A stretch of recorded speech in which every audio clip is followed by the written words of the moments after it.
Samantala, gusto raw mapanatili naman ng lalawigan ng Cagayan ang zero casualty nilang record tuwing may super bagyo. At kaugnay po niyan, may ulat on the spot ang aking partner na si Rafi Tima. Partner, malayo pa ang bagyong Lando dito sa aking kinaroroonan pero ngayon pa lamang, kaninang umaga pa talaga ay tuloy-tuloy na yung makulimlim na lagay ng panahon at tuloy-tuloy yung pagpatak ng mahinang ulan. Ayon sa Provincial Disaster Risk Reduction Management Officer ng Cagayan, bahagi na ito ng epekto ng bagyong Lando bagamat hindi pa ito yung direktang ulan na dala nga nitong bagyo. Sa mga unang forecast ay itong Cagayan ang direktang dadaanan ng bagyong Lando pero sa ngayon tila bumababa ang direksyon nito at posibleng tumama sa Isabela o Aurora. Gayunpaman, ayon sa PDRRMC, hindi sila magpapakakampante lalo pat saan mang lugar tatama ang bagyo dito sa Northern Luzon. Ang bahang posibleng dulot nito ay tiyak dito babagsak sa Cagayan Valley dahil ito ang pinakamababang bahagi ng rehiyon. Kaya naman pagbaha ang mahigpit na babantayan ng mga otoridad dito. Ngayong hapon ay magsasagawa umano ng assessment ang PDRRMC kung saan magpapapreposition ng kanilang mga rescue personnel depende sa kung saan dadaan ang bagyong Lando. Isa rin sa pinangangambahang lubhang maapektuhan ang sektor ng agrikultura dito sa Cagayan.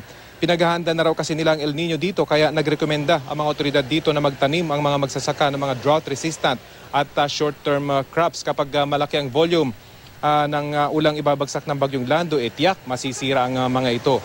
Nalilito ng araw ang mga magsasaka rito dahil sa extreme weather pattern kaya mayat maya ang ginagawa nilang adjustment. Gayunpaman, kahit papaano ay umaasa raw mga tiga rito sa Cagayan na kahit papaano ay makatulong sana yung ulang dadalhin ng bagyong Lando na maibsan ang nararanasan nilang tagtuyot sa lugar na ito. Sana lang daw ay huwag namang sobra-sobrang ulan ang ibabagsak nito at sana rin daw ay huwag ganong mahangin para minimal lang ang maging epekto nito sa kanilang pananim.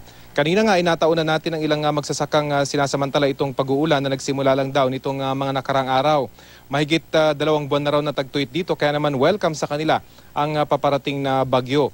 May deep well naman dito para sa patubig pero kapag tagtuyot, nawawalan din ito ng tubig bukod sa napakagastos kapag kumuha sila ng patubig mula rito. Kaya naman ang ulan, malaking bagay umano para sa mga magsasaka dito.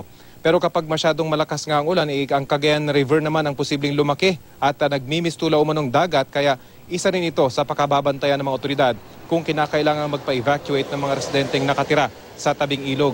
Nito man nakaraang mga bagyo zero casualty umano ang probinsya ng Cagayan at pipilitin na nga nilang mapanatili ito. May pa isa-isa mga namatay noon, hindi naman ito direktang epekto ng bagyo. Nakikinig naman umano itong mga mangingisda sa mga babala ng mga otoridad dahil nakaranas na ang mga ito noon na pumalaot sa dagat dahil maganda ang panahon pero inabot sila ng bagyo tulad ng nangyari sa mga mangingisda sa Ilocos Region nitong nakaraang bagyong Kabayan. Naka-alerto na raw ang 800 volunteers ng probinsya na nakakalat sa lahat ng barangay na mga nagsisilbing communication officers na siyang nagpapakalat ng impormasyon at babala na manggagaling sa PDRRMC. At yan pa rin ang latest partner mula dito sa probinsya ng Cagayan. Partner? Maraming salamat, partner, at ingat ka dyan. Yan naman po si Rafi Tima.